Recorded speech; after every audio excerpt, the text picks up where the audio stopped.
Is on the horizon, which means many of us will make resolutions for the year ahead. Here with some tips on how to keep your goals past January is psychotherapist Kimberly Moffat. Thanks so much for joining us. Hi, thank you for having me. Why do people set New Year's resolutions to begin with?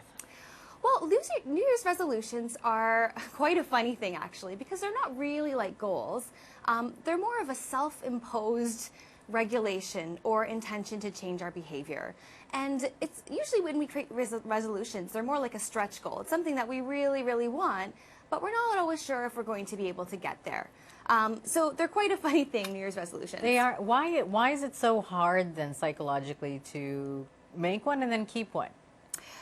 Well, here's the thing about New Year's resolutions is that because they're self-imposed, we're not having to answer to anybody like a coach or a mentor or a parent. We're only having to answer to ourselves. And the problem with that is that when we're in crisis or situations of temptation or periods where we don't have any resistance, it's very easy to give in to temptation and to just say, you know what, the only person I'll be disappointing if I do this, if I eat that piece of cake, if I don't go for a run today, is myself. And I don't have to disappoint a coach or a mentor.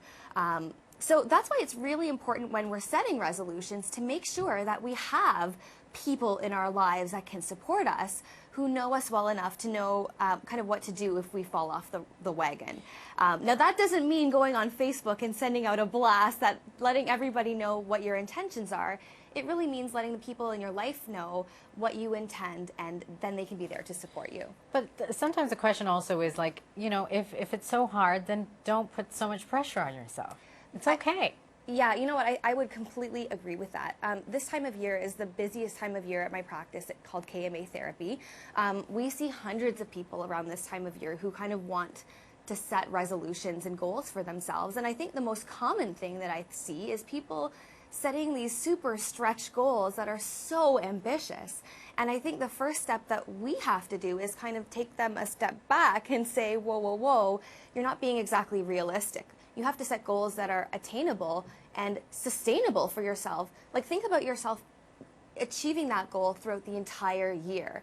Right. How simple can it be? So it's not working out 7 days a week. It might be working out 2 days a week to start. Right. It's more reasonable, but at least you can see yourself doing that for the long term. So how do you make sure you'll stick to it? What kind of tips can you give us? So I have a few tips on sticking to New Year's resolutions throughout the course of the year.